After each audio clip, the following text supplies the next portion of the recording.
ज्ञान की बिना डूब रहा संसार।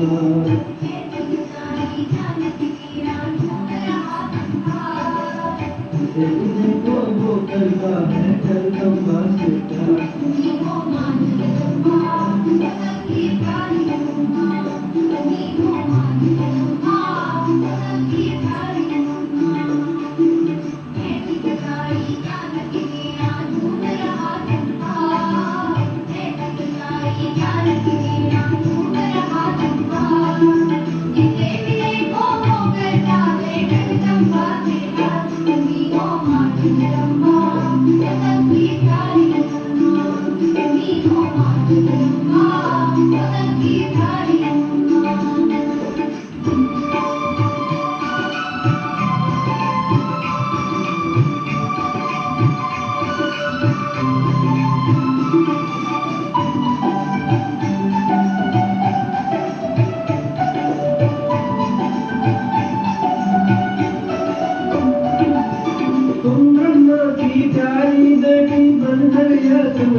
भूल गई बचपन को प्यारे प्रभु सलाह लगाई।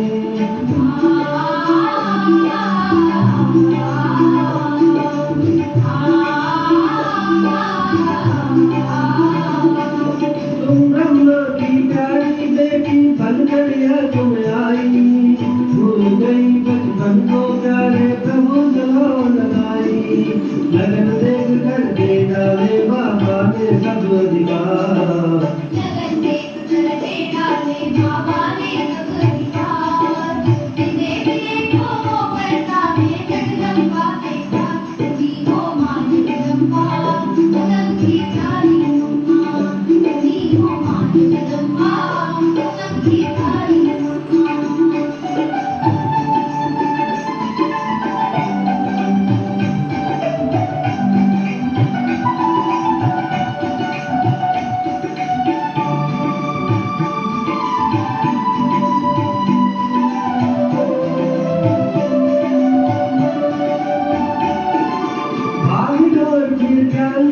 की हाथों में संभाली चार चेतन फुलवारी को सीखा बंधन माली।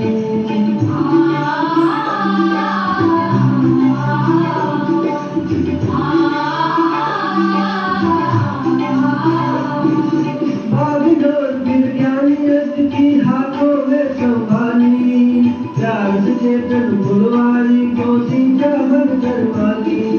कैसी करवा रहा है कर्म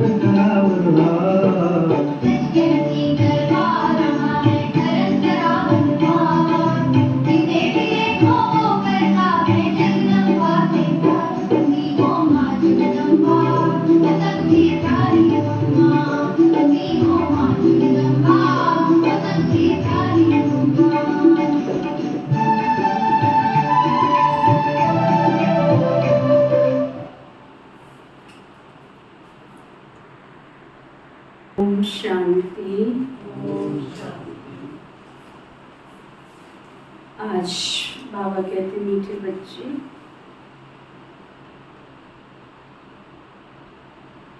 तुम सबका प्राण आधार,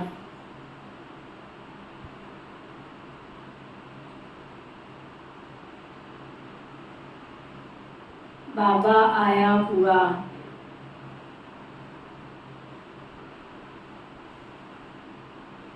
तुम सबका प्राण आधार। प्राण आधार समझा? जीवन का सर्वोपरि,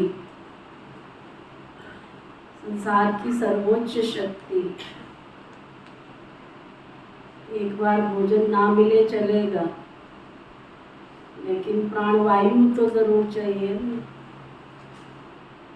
हमारे जीवन की प्राणवायु को, श्वास कहो, जीवन का आधार कहो, हमारे स्वामी कहो, प्रभु कहो, ईश्वर कहो, सर्वे सर्वा शिव बाबा आया हुआ है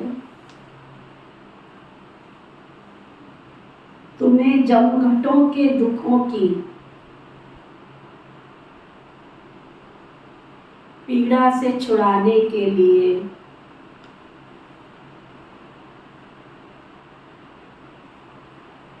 वह तुम्हें स्वर्ग का वर्षा देता है।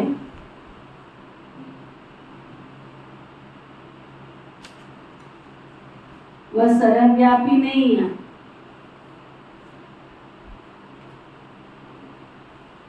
बाबा कहते इसको सर्वव्यापी नहीं बनाओ, वो सर्वव्यापी नहीं। फिर बाबा पूछ रहे हैं इस राजयोग में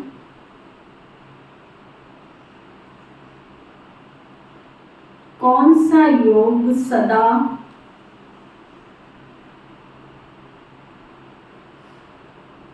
कंबाइंड है?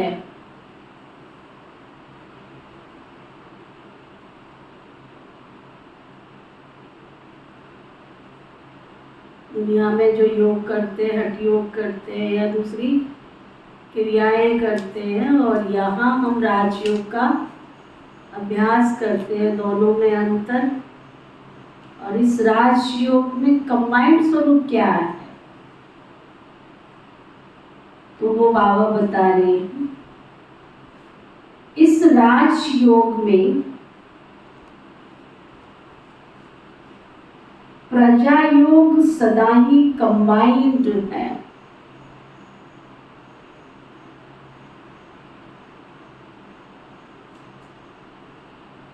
क्योंकि राजा रानी के साथ साथ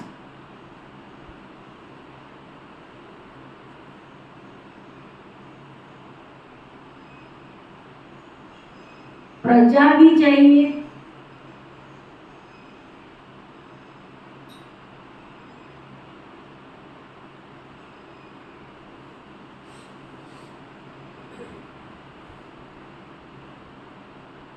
अगर सब राजा बन जाएं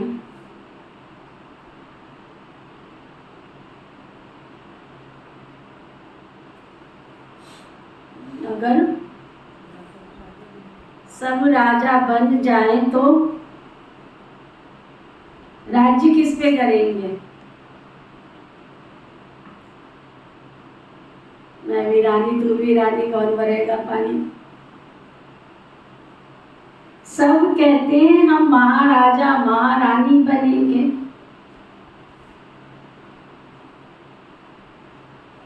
हम राजयोग सीखने आए हैं।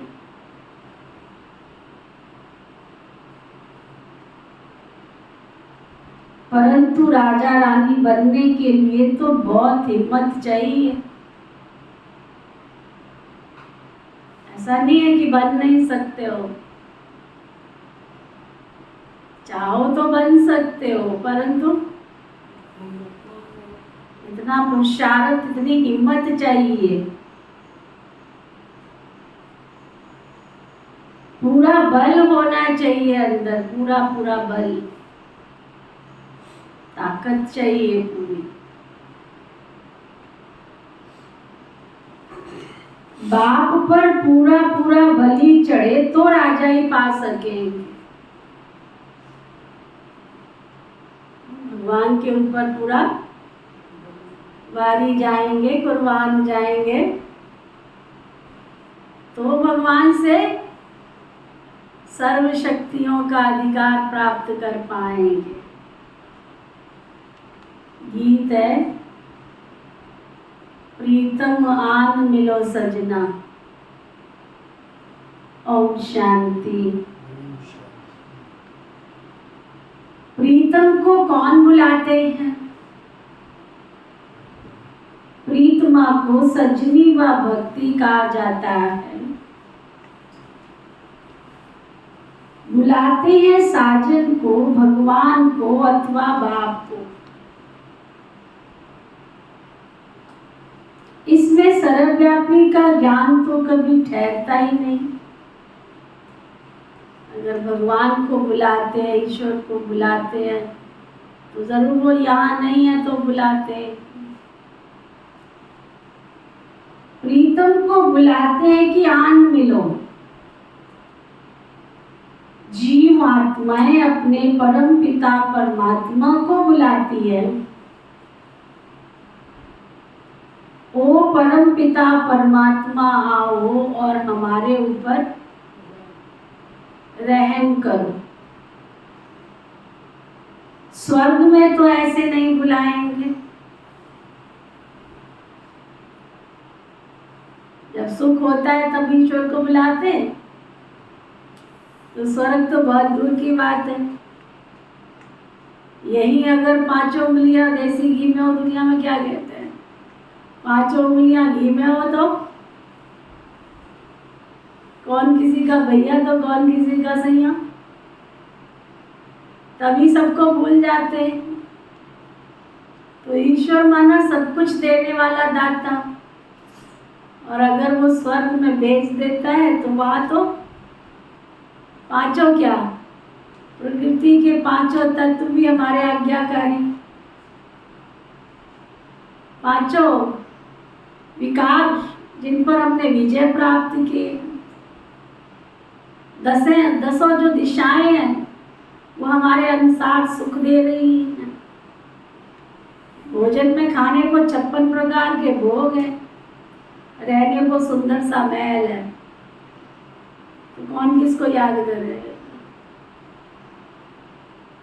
बाबा कहते स्वर्ग में तो तुम बुलाओगे नहीं, बरोबर ये दुख धाम है तो प्रीतम को बुलाते है ना। पुरानी दुनिया चारों तरफ दुख ही दुख लगा पड़ा है। कितना बड़ा दुख। जो माँ अपने बच्चे को जन्म देती है, पालना करती है, उस माँ के लिए ही बच्चों का प्यार खत्म हो जाता है। इससे बड़ा दुख और क्या हो सकता। जो भी बैठे हैं यहाँ पे सब अनुभवी हैं। सुबह से लेके रात तक किस लिए कारोबार करते हो, किसके लिए? सब कुछ बच्चों के लिए।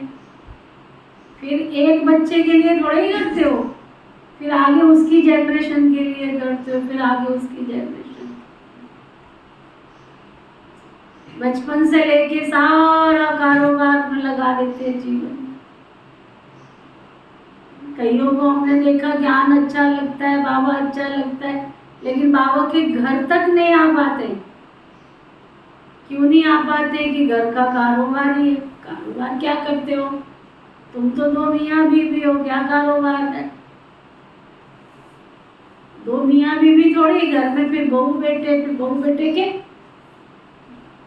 उसके आगे बेटे बेटियां हैं, तो तुमने सारी जनरेशन का ठेका ले रखा है ना। और उसके बाद भी अगर वो तुम्हें प्यार कर ले तो गनीमत है। इससे बड़ा दुख और क्या हो सकता है? जिनके लिए 24 आवर्स तुम अपना तन भी लगा रहे हो, मन भी लगा रहे हो, धन भी लगा रहे हो, उसके बाद आउटपुट क्या है? इनपुट सब कुछ कहाँ जा रही है तुम्हारी? तन भी, मन भी, धन भी, समय भी, संकल्प भी, श्वास भी, सब कुछ इनपुट हो रहा है किसमें? उसके बाद तो इससे बड़ा दुख और क्या हो सकता है? तो बाबा कहते हैं ये है ही दुख धाम। तो प्रीतम को बुलाते हैं। प्रीतम माना एक भगवान। वंडरफुल बात। माता पिता सोचते रहते हैं हमारे बच्चे को इस बात से सुख मिलेगा, इससे सुख मिलेगा, इससे सुख मिलेगा, और वो एक बार भी नहीं सोचते कि हमारे कौन से कर्म से हमारे बाप को, हमारी माँ को दुख मिलेगा, तो वो मुझे नहीं करना है। कौन से कर्म से सुख मिलेगा? जो मैं करूं। वंडरफुल। माँ बाप बाजार जाएंगे तो बच्चे का ध्यान में रख के सब कुछ शॉपिंग भी करेंगे, बच्चे के अनुसार करेंगे। और बच्चे शॉपिंग करने जाएंगे तो एक बार भी सोचते हैं हमारे माँ बाप की पसंद क्या है? हाँ? एक बार भी सोचते हैं? तो ऐसे घोर कलयुग में हम जीवन यापन कर रहे हैं। कोई कोई है भाग्यशाली जिनके कलयुग में भी कीचड़ में कमल खिलता है, कोई कोई है। 99% तो नहीं है, 1%, आधा % कह सकते हैं कि ऐसे बच्चे हैं जो अपने माँ बाप का ख्याल रखते हैं, प्यार करते हैं उनसे, उठते सुठते खाते पीते उनको याद रहता है कि हमारा एहसान है हमारे माँ बाप का, हमारे ऊपर कर्ज है, हमारे ऊपर ले लो दुआएं माँ बाप की, सिर से उतरेगी गठरी पाप की। ऐसे ऐसे गीत बने किस लिए? वो माँ तुम्हें सुबह से लेकर रात तक तुम्हारी परवरिश का ख्याल करती है और तुमसे पानी का गिलास भी नहीं लाया जा रहा। सोचो, विचार करो। प्रीतम भगवान एक है, क्रिएटर एक है, विश्व अथवा सृष्टि का चक्र भी तो एक ही है। बच्चे जानते हैं कि कलयुग से फिर सतयुग होगा, सतयुग में फिर से एक आदि सनातन देवी देवताओं का राज्य होगा।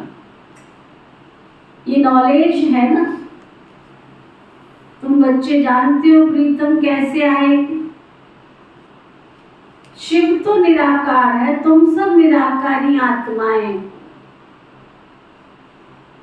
यहाँ आए हो पार्ट बजाने के लिए। अब निराकार बाप कैसे आया? राजयोग किसने सिखलाया? श्री कृष्ण तो सतयुग स्थापन करने वाला है ही नहीं, उनको रचयिता नहीं कहेंगे। सभी जीव आत्माओं का प्रीतम एक परम पिता परमात्मा क्रिएटर निराकार को कहेंगे। कहते हैं मेरा जन्म शिव जयंती मनाते, मेरा जन्म कोई श्री कृष्ण सदृश नहीं होता, मेरा जन्म कोई श्री कृष्ण के समान नहीं होता, उनके सदृश नहीं होता है। श्री कृष्ण माँ के गर्भ से जन्म कैसे लेते? वह भी बच्चों को साक्षात्कार कराया हुआ। बाबा कहते मेरा नाम भी रुद्र भी है, गीता में भी है, ये रुद्र ज्ञान यज्ञ है ना? ये ज्ञान रुद्र ज्ञान यज्ञ है। जरूर निराकार शिव को साकार में आना पड़े। बाबा बैठ समझाते इस गीत के 2 अक्षर ही सर्वव्यापी का ज्ञान निकल आता है। प्रीतम को श्री कृष्ण नहीं कहेंगे ना, प्रीतम श्री कृष्ण को प्रीतम कहते हुए शोभा देगा क्या? वो हमारा पति है, ईश्वर है, कहते हुए शोभा देगा क्या? बाबा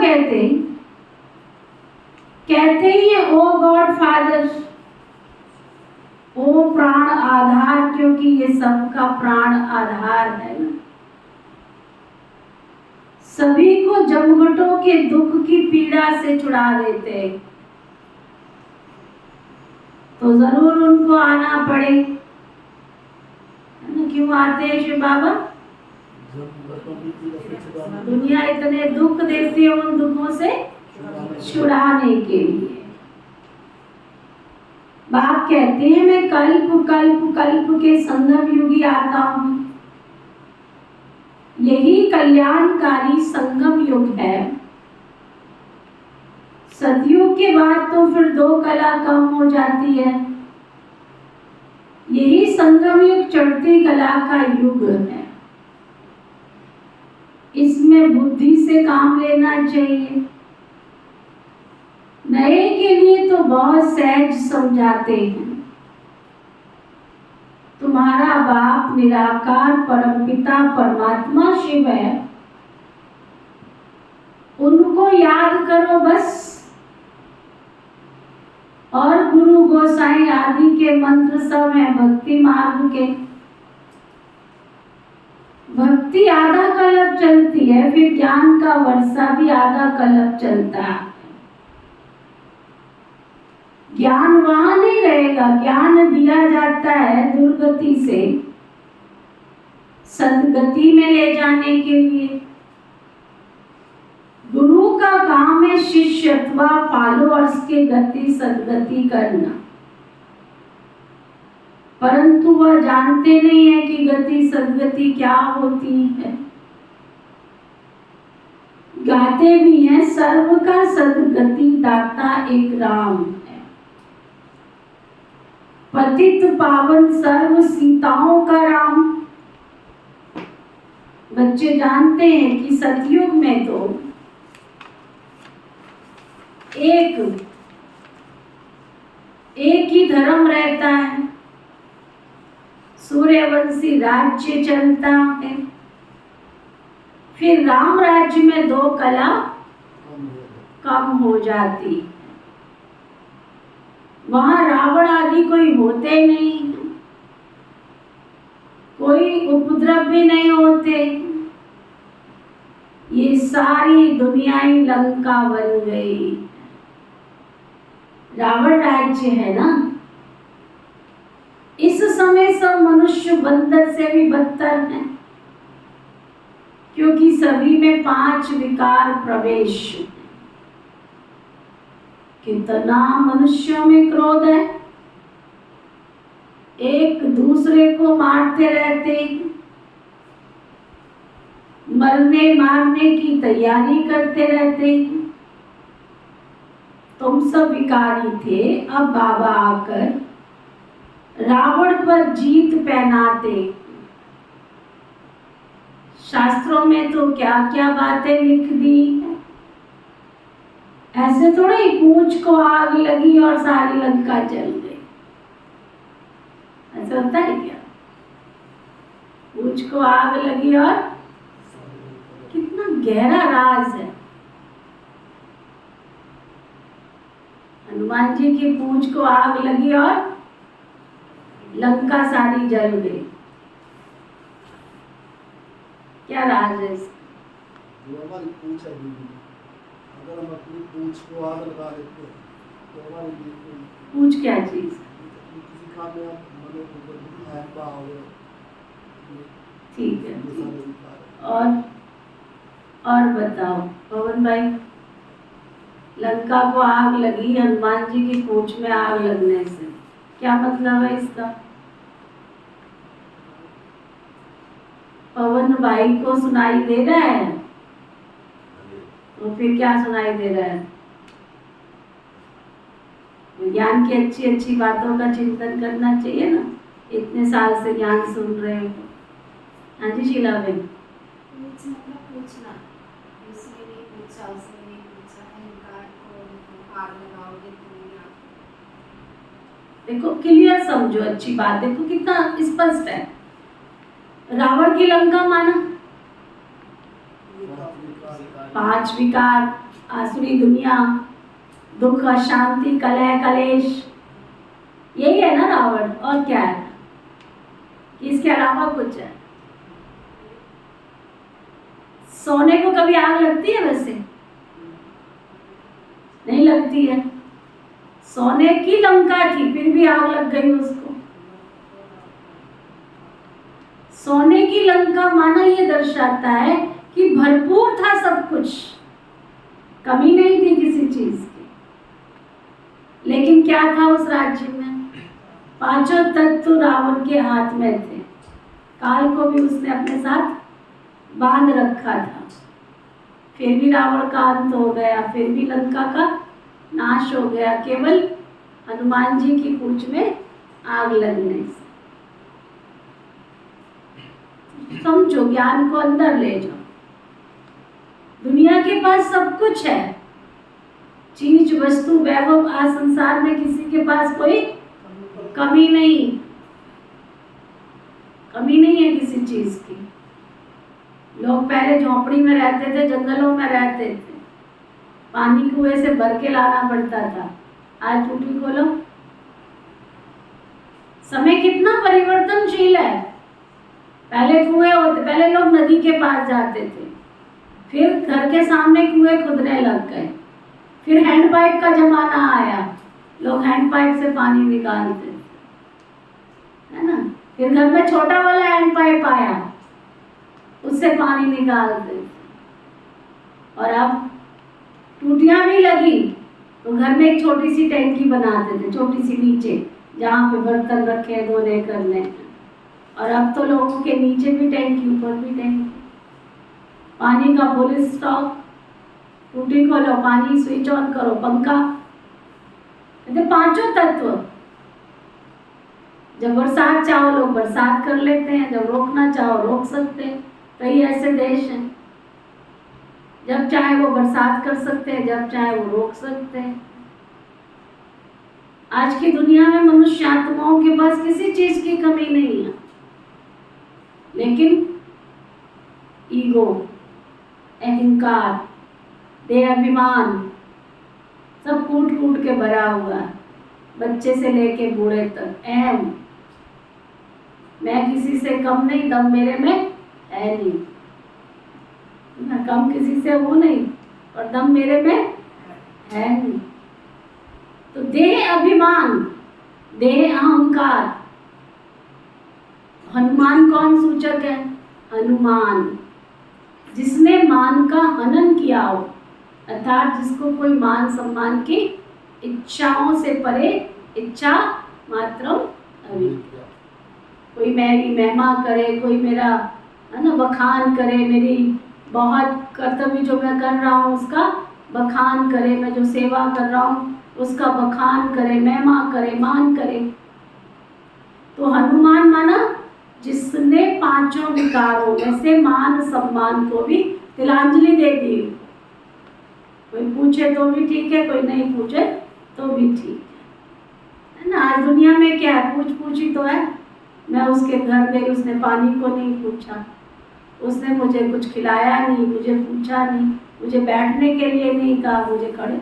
कितनी सारी पूछ पूछ। किसी ने सगन का डिब्बा भेजा, ले ऐसे कोई सगन का डिब्बा आता है क्या? कोई पैसे भी दे ले, कुछ भी नहीं दिया, खाली डिब्बा ऐसे कोई देता है क्या? कुछ ना कुछ तो देता ही है ना। लो जी डिब्बा भेजा, उसका शुक्र कर लो ना।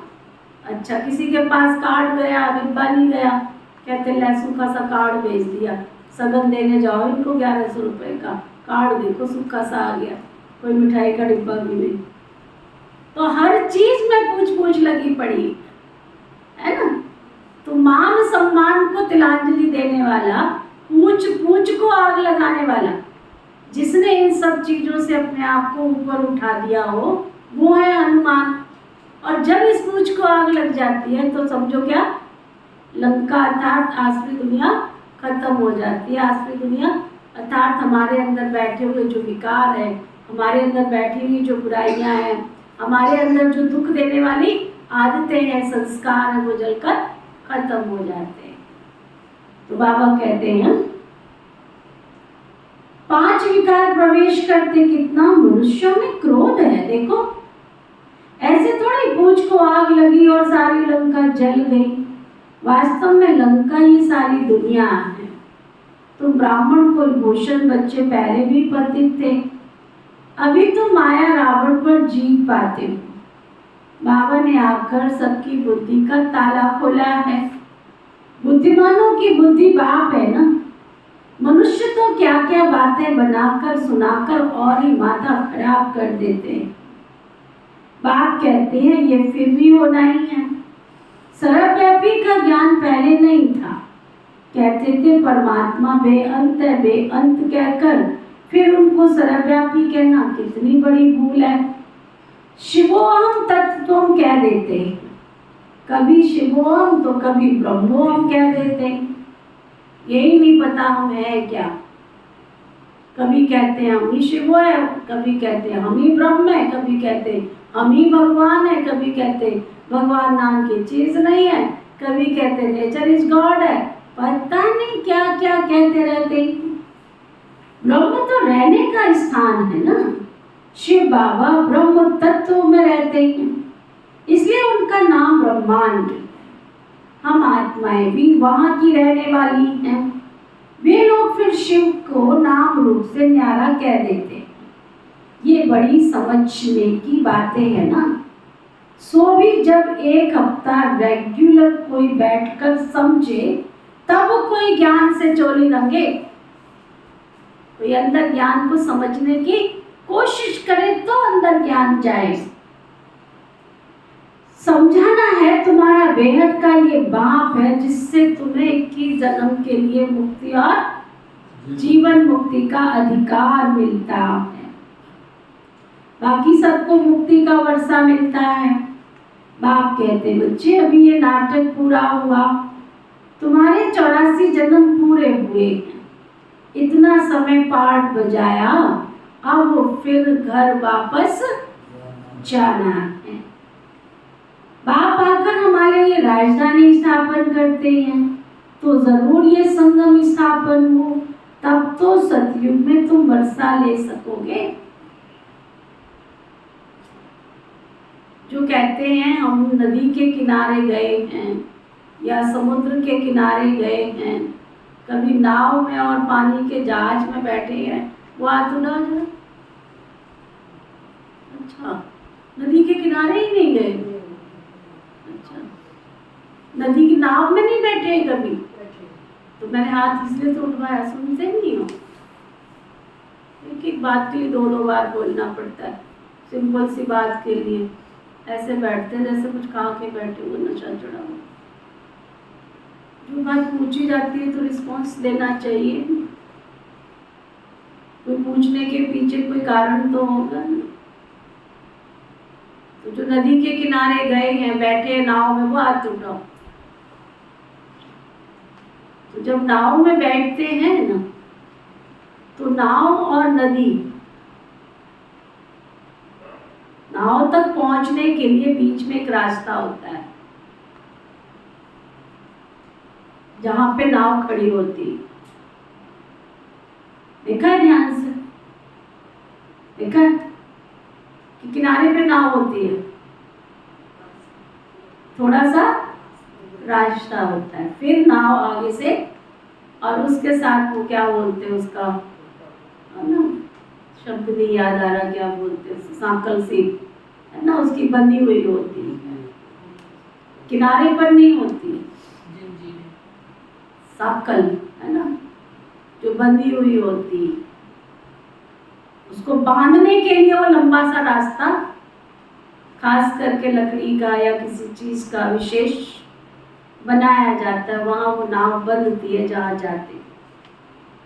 तो नाव में बैठने के लिए बीच में वो स्थान होता है जहां लोग वेट करते हैं, हमें नाव में बैठना। लोग घूम रहे होते हैं, सब कुछ हो रहा होता है, लेकिन जिसको नाव में बैठना है, जिसको पानी के जहाज में बैठना है, तो उसको वहां क्या करना पड़ता है? लाइन में खड़ा होना पड़ता है, वेट करना पड़ता है कि हमारी नाव में बैठने की बारी कब आएगी। डायरेक्ट तो नहीं बैठते हैं। तो सतयुग में भी हमें जाना है, तो बाबा ने क्या दे रखा है हमको? क्या दे रखा है? ये संगम युग दे रखा है, छोटा सा टाइम पीरियड दे रखा है। इस छोटे से टाइम पीरियड में हम क्या कर रहे हैं? वहां भी जब नाव में बैठते हैं ना, तो वहां भी फर्स्ट सेकंड थर्ड होता है, कई प्रकार की नाव होती है वहां पे, और उसके सेक्शन अलग अलग होते हैं। तुमको यहाँ जाना, तुमको यहाँ जाना। इस संगम युग पर भी बाबा ने सबको छोड़ दिया है खुला, तुमको कौन सी नाव में बैठना है। फर्स्ट क्लास में जाना है, सेकंड में जाना है, थर्ड में जाना है, जनरल में जाना है। जनरल नाव भी होती है जिसमें 25, 30, 50 लोग भर दिए जाते हैं। और मोस्टली कौन सी नाव पानी में डूबती है? मोस्टली कौन सी डूबती है? जो जर्नल होती है, 20, 25, 50 उसमें बैठे होते हैं, क्योंकि एक हिला तो सारे गए। एक ने मस्ती की, एक ने कोई गुस्ताखी की, गए सारे। इस संगम युग पर भी बाबा ने हम सबको चांस दे रखा है। जो फर्स्ट क्लास में जाने वाले वो कभी इधर उधर दाएं बाएं नहीं देखते, इधर उधर दाएं बाएं नहीं देखते। उनका लक्ष्य होता है, टारगेट होता है अपने लक्ष्य तक पहुंचने का। सेकंड क्लास वाले क्या करते हैं? थोड़ा इधर उधर देख लेते हैं, इसका प्रचार ठीक चल रहा है, अच्छा ये भाई तो बहुत दिन ज्ञान में आए थे तो आए ही नहीं, अच्छा चलो छोड़ दो ना, सब कौन से ज्ञान में चलते, सब कोई थोड़ी, चलो सेकंड क्लास। थर्ड वाले क्या करते हैं? चक्कर लगाते रहते हैं, ले सबने थोड़ी सतयुग में जाना है, जो मिलना होगा सो दे देगा भगवान, ठीक है ना, जो हमसे हो रहा है, जो हमसे पूछ रहा है, चलो कर ही लेते हैं ना। और जनरल वाले वो सुनते हुए भी सुनते नहीं है, देखते हुए भी देखते नहीं है। बाबा का स्लोगन बहुत पक्का किया हुआ होता है, तुम चाहे हमें कितना भी ज्ञान समझाओ, चाहे तुम कितना भी नियम धर्म धारणा बताओ, बदल जाए दुनिया, हमने नहीं बदलना है, ठीक है ना, ठीक है, चलो चल रहा है, बस बढ़िया। तो 4 कैटेगरी होती है, और अपना अपना देख लेना कौन सी कैटेगरी में हो, कौन सी कैटेगरी। यही से पता चल जाता है। फर्स्ट क्लास में जाने वाला कभी किसी को भी नहीं देखेगा, उसको बाबा शिव बाबा के बाद मम्मा और बाबा, मातेश्वरी मम्मा और बाबा, इनके सिवाय और उसकी दुनिया में कुछ भी दिखाई नहीं देगा, कुछ भी दिखाई नहीं देगा। उसका लक्ष्य होता है मुझे बनना है तो ऐसा ही बनना, और जिनका लक्ष्य नहीं है जीवन में वो यूं ही रह जाते हैं, लाख हजारों पत्ते पानी में निष्ठित। इनका लक्ष्य नहीं है, उनको कितना भी समझाओ, कहते रहो तुम्हारे को हमारे पर क्या फर्क पड़ता है। तो अपने आप को देखो, मैं फर्स्ट क्लास हूँ, सेकंड हूँ, थर्ड हूँ या जनरल। आया राम गया राम, आया राम गया राम। उनको ना गुरुवार से महत्व है, ना उनको इतवार से महत्व है, ना बाबा के घर के 30 त्योहार से महत्व है। ठीक है, बस आ रहे हैं, जुड़ गए, एक बार जुड़ गए हैं, ठीक है, हम जा भी नहीं सकते कहीं, रह भी नहीं सकते। बहुत ऐसे बाबा के घर में रोज दिखाई नहीं देंगे, लेकिन कहीं दूसरी जगह जाएंगे भी नहीं। अच्छा, तुम कहीं मंदिर में जाते हो ना, कहीं गुरुद्वारे जाने लग गए ना, कोई गुरु कर लिया है तुमने ना, बाबा को छोड़ के अब हम कहीं नहीं जा सकते, कहीं नहीं जा सकते। अच्छा, फिर तुम बाबा के लिए क्या कर रहे हो? मुरली सुनते टाइम नहीं है, योग लगाते हो समय नहीं है, गुरुवार आते हो नहीं हमारे पास टाइम नहीं है, टाइम नहीं। तो ऐसे अपने आप को चेक करो, तो ना बाबा कह रहे हैं अभी तुम माया रावण पर जीत पाते हो। बाप ने आकर बुद्धि का ताला खोला। बुद्धिमानों की बुद्धि की बात है ना। बाबा कहते हैं सबको समझाना है, तुम्हारा बेहद का बाप ये बेहद का बाप भी है, जिससे तुमको क्या मिलता है? मुक्ति और जीवन मुक्ति मिलती है। बाबा हमको राजयोग सिखला रहे हैं। तुम बेहद के बाप से बेहद का वर्षा ले रहे हो। सतयुग बाबा आकर के स्थापन करते हैं यहाँ, तो बाबा तुमको राजयोग सिखलाते हैं। बाप कहते हैं ये देह का भान छोड़ अपने को आत्मा निश्चय कर, मुझ बेहद के बाप को याद करो। तुम धक्के खाकर थक गए हो ना। ब्रह्मा मुख वंशावली ब्राह्मण ब्राह्मणिया हो, त्रिकालदर्शी बनते हो। बनाने वाला तो बेहद का बाप है ना। सुदर्शन चक्रधारी भी, सुदर्शन चक्र भी तुम फिराते हो। विष्णु कोई त्रिकालदर्शी नहीं है, उन्होंने फिर विष्णु को अलंकार दे दिए हैं। वास्तव में त्रिकालदर्शी तुम ब्राह्मण बनते हो। वर्णों का भी समझाया है, चोटी है ब्राह्मण वर्ण। भारतवासी चित्र बनाते हैं, चोटी देते ही नहीं है। ब्राह्मण वर्ण गुम कर दिया है। प्रजापिता ब्रह्मा है ना, तो पहले ब्राह्मणों की चोटी होनी चाहिए। अभी तुम मुख वंशावली ब्राह्मण बने हो। ब्राह्मण चोटी माना, बाबा तो कहता है कि तुम कौन हो, उस चित्र दिखाते ना विराट रूप का, तो ब्राह्मण चोटी है। लोगों ने चोटी रखना शुरू कर दिया। चोटी से मतलब है उच्च कोटि के हो तुम। बाबा कहते गीत भी सुना है ना, प्रीतम आन मेरो, सर्वव्यापी की बात नहीं है। अभी तुम प्रीतमाए प्रीतम के सम्मुख बैठी हो। प्रीतम अपना स्वर्ग का वर्षा दे रहे हैं। कितना अच्छा प्रीतम है। कहते हैं श्री कृष्ण ने बताया पट रानी बनाने के लिए, परंतु समझते नहीं है पट रानी क्या चीज होती है। अभी तुम जानते हो और स्वर्ग का महाराजा महारानी बनने के लिए पुरुषार्थ करते हो। ये राजयोग है ना, इसमें प्रजा योग कंबाइंड है। सिर्फ राजा रानी थोड़े ही बनेंगे। सब कहते हैं महाराजा महारानी बनेंगे। हम आए हैं राजयोग सीखने, परंतु सब थोड़े ही महाराजा महारानी बनेंगे। क्या कहा बाबा ने राजा रानी? अभी तक मुरली में क्या क्या सुना, पॉइंट सुना, सुनाते जाओ, एक एक पॉइंट सुनाते जाओ। इतनी देर वेट नहीं करना, मुरली सुन रहे हो ना, तो साथ साथ सुनाते जाओ। अभी तक क्या क्या सुना, नंबर 1, नंबर 2, नंबर 3।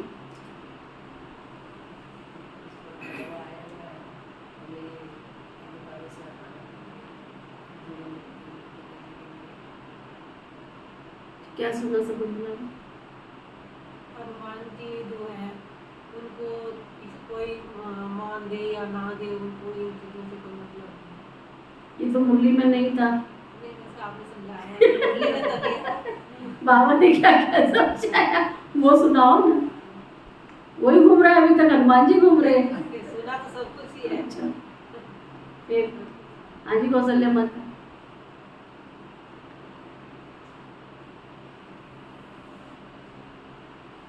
शीला में सतयुग में एक धर्म होता है, लेकिन चंद्रवंशी में 2 अलग काम हो जाती है। हाँ जी हंसराज भाई,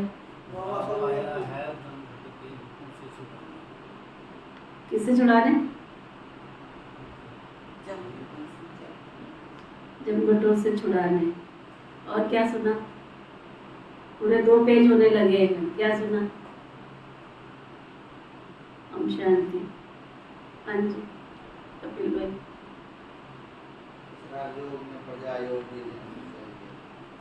चाहिए नहीं, होता है, कंबाइंड है। कैसे कंबाइंड है? सारे राजा रानी बनेंगे तो प्रजा भी तो चाहिए। तो आपने क्या बनना है? आपका क्या लक्ष्य है? राजा बनना कि प्रजा बनना है? प्रयास तो कर रहे हैं। अच्छा, किसका? प्रजा बनने का कि राजा बनने का? स्टेप वाइज ही चलेंगे। अच्छा, कौन से स्टेप पे चढ़ रहे हो? प्रजा पे कि राजा पे? पहले स्टेप चलेंगे तभी ऊपर लास्ट बोलेंगे।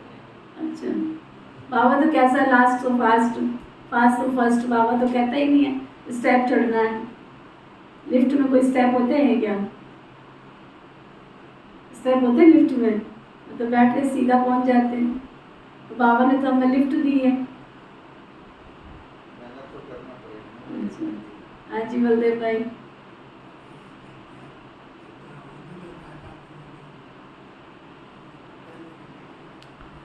अच्छा, बाबा कह रहे थे राजयोग है, इसमें प्रजा योग कंबाइंड है।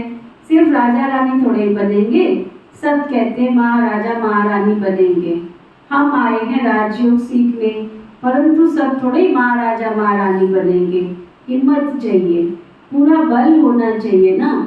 भक्ति मार्ग में जब 9दा भक्ति करते हैं तब साक्षात्कार होता है। शिव पर बलि चढ़ते हैं। वास्तव में बलि चढ़ना भी यहाँ की बात है। ये भी समझाया है गीता भागवत रामायण वेद आदि त्रेता युग सतयुग में होते नहीं हैं। ऐसे नहीं ये परंपरा से चले आते हैं, ये तो द्वापर से चले हैं, फिर द्वापर में ही बनेंगे। मुसलमानों ने आकर राज्य लिया, मोहम्मद गजनवी ने लूटा, ये सब बातें तुम बच्चे जान गए हो। हमने ही पूज्य से पुजारी बन अपना मंदिर बनाया, तो कितनी हमको मिलीकियत होगी? 5000 वर्ष की बात है ना। सो भी शुरुआत में, फिर भक्ति मार्ग में भी तुमको कितना धन रहता है। जिसने हीरो जवाहरात का मंदिर बनाया, उनके पास अपना कितना बड़ा महल होगा, नाम कितना ऊंचा है, श्री लक्ष्मी श्री नारायण, कितना श्रृंगार देखते हो ना, कितने श्रृंगारे हुए हैं। अभी तो बेचारों के पास पैसा ही नहीं है। आगे तो लक्ष्मी नारायण के लिए हीरो का सब कुछ बनाते थे, बाद में सब लूट फूट के ले गए। वहाँ तो सोने की ईंटें होती है, तुम उनसे महल बनाते हो। अक्कल भी बहुत अच्छा रहता है, अभी तो सब कुछ बेअक्कल बन गए हैं, तभी तो कंगाल हो गए। शिव बाबा पर, देवताओं पर कितने कलंक लगाए हैं। इसलिए बाबा कहते हैं यदा यदा ही धर्मस्य ग्लानिर्भवति भारत। जब इसमें प्रवेश करूं तो ब्राह्मण रचूं, ब्रह्म मुख से भारत या बाप ही आकर के ब्राह्मण रचते हैं, विलायत जाऊंगा क्या? जो नंबर 1 52 पूज्य थे वही पुजारी बने हैं, उनके पतित शरीर में आता हूँ। त्रिमूर्ति कहते हैं ना, शिव को निकाल दिया है। त्रिमूर्ति ब्रह्मा का अर्थ ही नहीं निकलता। बाबा कहते हैं कल्प कल्प कल्प के स्तन में आकर तुम ब्राह्मणों को रचता हूँ। तो ब्राह्मण ब्राह्मणियों का ये सर्वोत्तम संगम युग है। अभी तुम ईश्वरीय गोद में हो, ईश्वर बाबा से बेहद का वर्षा लेते हो। जानते हो उनको ही याद करते करते हम उनके पास पहुंच जाएंगे। कहते हैं ना, अंत काल जो स्त्री सुमरे, जैसा सुमिरन वैसा जन्म मिलता है। क्या समझ में आया? तुम्हारा जैसा अंत होगा, जब प्राण तन से निकलेंगे, उस समय तुम्हें बेटा याद है, बेटी याद है, या स्त्री याद है, या संपत्ति याद है, जैसा तुम्हें स्मृति में होगा वैसा ही जाकर फिर जन्म लेंगे, है ना। अगर बाबा की याद में शरीर छोड़ेंगे तो सब कुछ मिलेगा, और अगर केवल एक की याद में शरीर छोड़ेंगे तो संपत्ति की याद में शरीर छोड़ा तो जाके धनवान घर में जन्म तो लेंगे, परंतु वो संपत्ति काम में नहीं आएगी, है ना। कैसे काम में नहीं आएगी? आजकल लोगों के पास सब कुछ होता है और डॉक्टर क्या कह देता है? देसी घी नहीं खाना, ड्राई फ्रूट नहीं खाना, नहीं तुमको हार्ट की बीमारी है, सब कुछ है। तो ऐसी संपत्ति किस काम की? ऐसी किस संपत्ति किस काम की है? तो संपत्ति तो होगी परंतु संपत्ति काम में नहीं आएगी। अगर स्त्री की याद में शरीर छोड़ा तो शास्त्रों में लिखा हुआ है बलबल योनि पाए माना शरद की योनि, ऐसा दुनिया में कहते हैं। तो जिसकी याद में शरीर छोड़ेंगे वैसा जन्म मिलेगा। इसलिए कहा जाता है अर्जुन, तेरे बहुत काल का किया हुआ अभ्यास, एक बाबा की याद का अभ्यास होगा तो जन्म भी अच्छा मिलेगा। बाबा कहते हैं तुम्हें बेहद के बाप से बुद्धि योग जोड़ना है, देही अभिमानी बनना है, अशरीरी बनना है। ये अंत काल है ना। बाबा कहते हैं अभी तुम ईश्वरीय गोद में हो, तुम सब ब्राह्मण ब्राह्मणियां हो ना, कहते हैं ना ये अंत काल का समय है। तुमको बाप बैठ समझाते हैं इस समय मुझ बाबा को याद करना है। देही अभिमानी भव, अशरीरी भव, अपने को आत्मा निश्चय कर मुझ परम पिता परमात्मा को याद करो। एक जगह निष्ठा में थोड़ी बैठना है। बच्चे तो चलते फिरते उठते बैठते बाबा को याद करते हैं ना। बेहद का बाप कहते हैं और सभी से बुद्धि योग निकाल, माँ में कम याद करो। इसी में मेहनत है। 84 जन्म लिए, अब ये अंतिम जन्म है। तुम बाप के बने हो, उसमें कितने मीठे नाम दिए हैं। बाबा ने संदेश द्वारा कितने नाम भेजे, वहाँ बहुत अच्छे अच्छे नाम होते हैं। कल भी बाबा ने याद किया सतयुग में, नाम बहुत अच्छे अच्छे होते हैं। तो बाबा कहते हैं फिर वही नाम पढ़ेंगे जो कल पहले वाले थे। सर्वव्यापी का अर्थ समझाना चाहिए। सब भक्त भगवान है, फिर उनको मिलेगा क्या? कुछ भी नहीं। अभी तो तुम बच्चे कहाँ बैठे? कुर्सी पे। कहाँ बैठे हो? दरीचंदर पे? कहाँ बैठे हो? हाँ? बाबा के गोद। बैठे हो बाबा की गोद में? जो बाबा की गोद में बैठे हो हाथ उठाओ। जो बाबा की गोद में बैठे हैं उनको नींद नहीं आ सकती है, वो बाबा की गोद का सुख लेंगे। तो ना माया की गोद में बैठते हैं तो नींद के झुटके आते हैं। बहुत बहुत इतना बीच में सबसे प्रश्न पूछते, फिर भी थोड़ी देर के बाद पता नहीं नशे की जड़ी बूटी खा के आ जाते हैं, उतरता ही नहीं। पता नहीं क्या खा के आते हैं सुबह सुबह, जो इतनी नींद का नशा चढ़ा होता है। ये भी एक माया है। सारा दिन तुम्हें नींद नहीं आएगी, बाबा के घर में बैठोगे, ऊपर पंखा चलता है, नीचे बेबी सोते हैं, सोते ही रहते हैं बेबी। अच्छे बाबा के बेबी बच्चे बने हैं। बाबा कहते हैं अभी तुम ईश्वरीय गोद से ब्राह्मण बनते हो, शूद्र वर्ण खत्म हुआ, ये वर्ण है ही तुम भारतवासियों के लिए। तुम जानते हो शूद्र वर्ण से ट्रांसफर हो, ब्राह्मण धर्म में आए हैं। ब्राह्मण ब्राह्मणियां भी वही बनेंगे जो कल पहले बने थे, है ना? सब नहीं बाबा के घर में आ सकते हैं। ब्राह्मण ब्राह्मणियां भी वही बनेंगे जो कल पहले बने थे। झाड़ वृद्धि को बांटा जाता है, कितनी अच्छी अच्छी बातें बच्चों को सुनाते हैं, परंतु माया का तूफान लगने से अच्छे अच्छे बच्चे भी गिर पड़ते हैं। युद्ध है ना, तुम सर्वशक्तिवान के बच्चे हो, माया भी तो कोई कम नहीं है। आधा कल्प रावण का राज्य है, इस समय माया भी जोर से पछाड़ेगी। इसको तूफान कहा जाता है, हनुमान का मिसाल है ना। तुमको माया के कितने भी तूफान आवे, परंतु तुमको हिलना नहीं है, सदैव हर्षित रहना है। जितना रुस्तम बनेंगे उतना माया भी जोर से आएगी, देखेगी ये लायक है या नहीं। कहते बाबा हमने तो काला मुंह कर लिया, काला मुंह हुआ बस बुद्धि को ताला लग जाएगा, धारणा नहीं होगी, क्योंकि बाप को कलंक लगाया ना।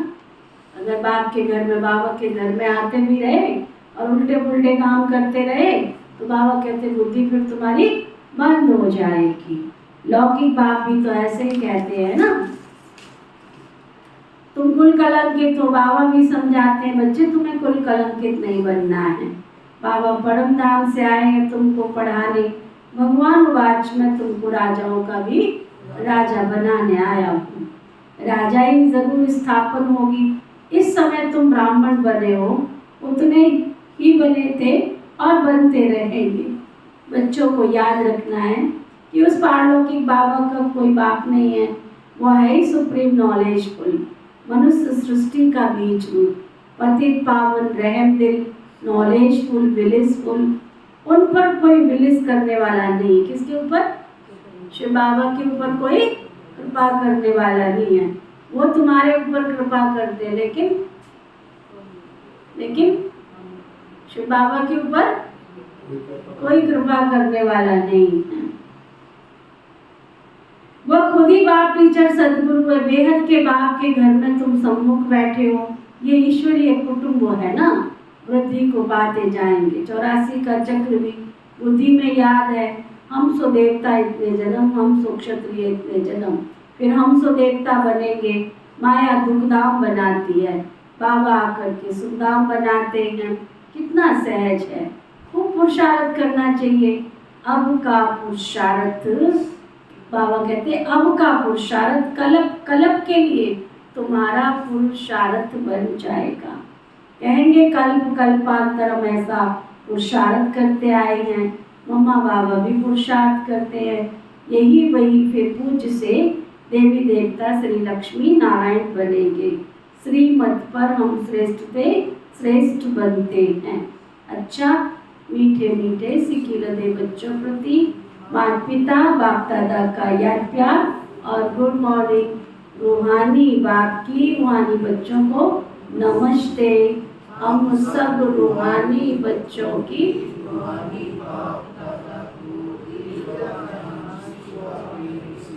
नमस्ते नमस्ते नमस्ते जी। धारणा के लिए मुख्य सार,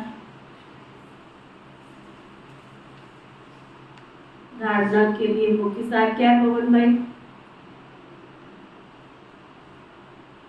आज की मुरली का सार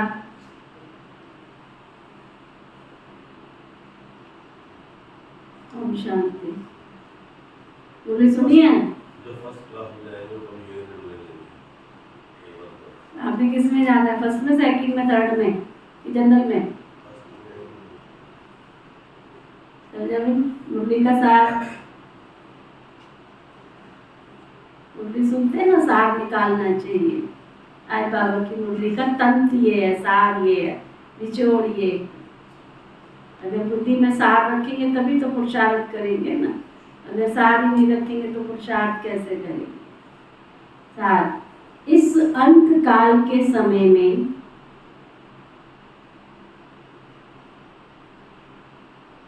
सत्यम, तुमने क्या सुना? बाबा ने क्या कहा मुरली में? अच्छा स्टूडेंट बनना है, डायरी पेन लेकर के आना है। ये नहीं सोचना मैं तो छोटा बच्चा हूँ। इस कलयुग में कोई छोटा नहीं है, सबकी आत्मा बड़ी है ना। खूब अच्छा पुरुषार्थ करो, रोज बाबा की मुरली को बार बार पढ़ो, जितनी बार पढ़ सकते हो उतनी बार पढ़ो। बुद्धि अपने आप शार्प होती चली जाए। अभी से ज्ञान अमृत, ये ज्ञान अमृत है, ये कागज का पन्ना नहीं है। जितना इसको पियोगे उतना अंदर के विषय विकार दूर होंगे। ये बाबा की मुरली जो है ना, विषयों को पीने वाली है। अंदर जो विष है ना, विष को खत्म करने वाली है। दुनिया में कहते थे सभी रोगों की एक दवा अमृत धारा। पुराने जमाने में लोगों के घर में इतनी छोटी सी शीशी रखी रहती थी, उसका नाम था अमृत धारा। तो सब दुखों को मिटाने वाली, सब बुराइयों को मिटाने वाली, सब अवगुणों को खत्म करने वाली ये अमृत धारा, ज्ञान की धारा, ये बाबा की मुरली। सुबह दोपहर शाम दिन रात जितनी इसको पढ़ोगे, जितना चिंतन करोगे इसके बारे में, उतना ही अंदर अंदर तुम्हारे विकार कब खत्म हो जाएंगे पता भी नहीं चलेगा। कब तुम्हारे में शांति का घड़ा भर जाएगा, कब तुम्हारे जीवन में सुखों के हीरे भर जाएंगे, कब पवित्र जीवन बन, पता ही नहीं चलेगा। पवित्रता, सुख, शांति, शक्ति, संपत्ति सब धीरे धीरे ऑटोमेटिक आती चली जाएगी, है ना। ये कागज का पन्ना नहीं है, ये ज्ञान का अमृत है। इसलिए जितना पी सकते हो उतना पी लो। पीने से मतलब जितना पढ़ना है लिखो, बार बार लिखो। लिखने से आत्मा के अंदर संस्कार पक्का होता है। सुनने से तो बार बार एक कान से सुनते निकल जाता है। अच्छी तरह से स्टडी करो।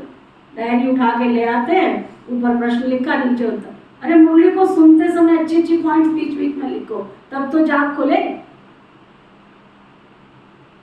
मीठे बच्चे, हाँ जी, चलो डायरी नीचे, अलर्ट होकर के बैठो। सार, मुरली का सार, बोले भाई आज की मुरली का सार। ओम नमो शिवाय। सार निकालो मुरली का रोज, ठीक है। अच्छा, इस अंत काल के समय में एक बाबा को याद करने का अभ्यास करना है। सार का मतलब क्या होता है?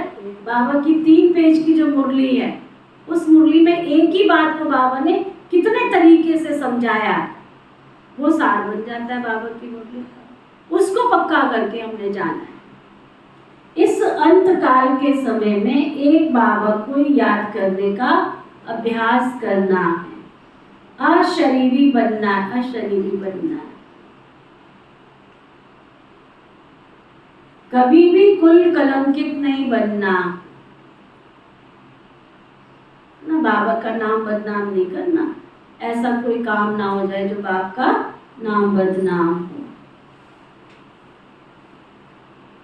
माया के तूफानों में हिलना नहीं है।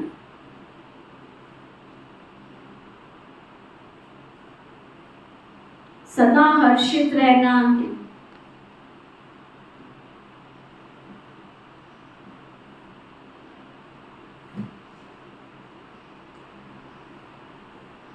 सदा हर्षित रहना है। वरदान, सतगुरु प्यारे बाबा का वरदान, अपने चेहरे रूपी दर्पण द्वारा मन की शक्तियों का साक्षात्कार कराने वाले योगी तू आत्मा भव। अपने चेहरे रूपी दर्पण द्वारा मन की शक्तियों का साक्षात्कार कराने वाले योगी तू आत्मा भव। जो मन में होता है अच्छा, अपने चेहरे रूपी दर्पण द्वारा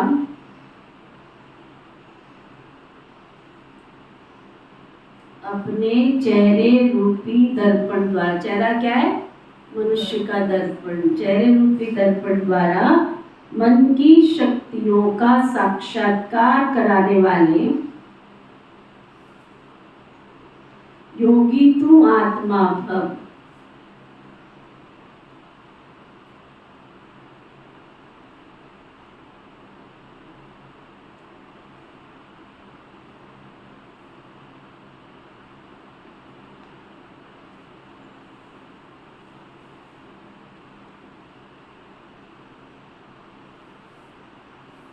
जो मन में होता है उसकी झलक मस्तक पर जरूर होती है। ऐसे नहीं समझना मन में तो हमारे बहुत कुछ है, लेकिन मन की शक्ति का दर्पण चेहरा अर्थात मुखड़ा। कितना भी आप कहो हमारा योग तो बहुत अच्छा है, हम सदा खुशी में नाचते हैं, लेकिन चेहरा उदास देख कोई नहीं मानेगा। पा लिया इस खुशी की चमक चेहरे से दिखाई दे, खुश्क चेहरा नहीं दिखाई दे, खुशी का चेहरा दिखाई दे, तब कहेंगे योगी तो आत्मा। स्लोगन। जब सरल स्वभाव सरल बोल, सरल स्वभाव सरल बोल,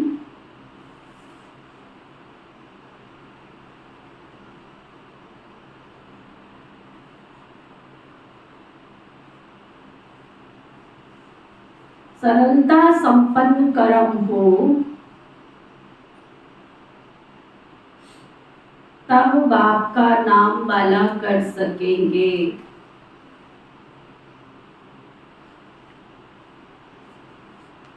ना हमारा स्वभाव सरल हो, हमारे गुण सरल हो, हमारी सरलता संपन्न कर्म हो, तो बाप का नाम वाला कर सके। आज का व्यक्ति इशारा। अगर सहज सर्वगुण संपन्न बनना चाहते हो, क्या पूछ रहे हैं बाबा? सहज सर्वगुण संपन्न बनना चाहते हो तो अपने स्वमान में रहो, सबको सम्मान दो।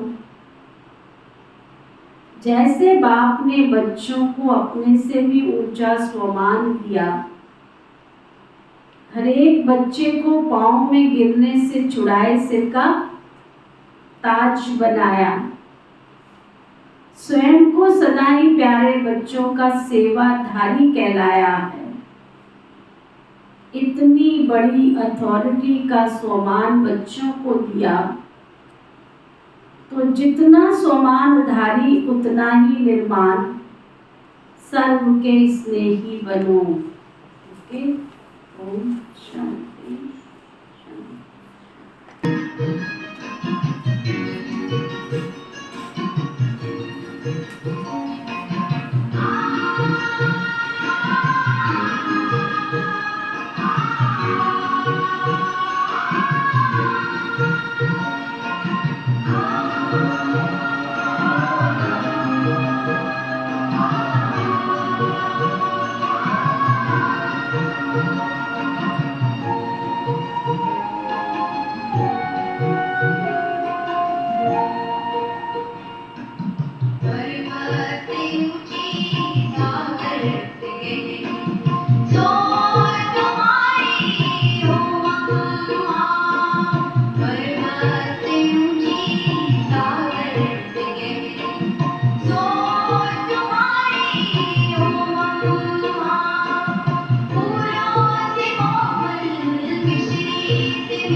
तुम्हारी ओम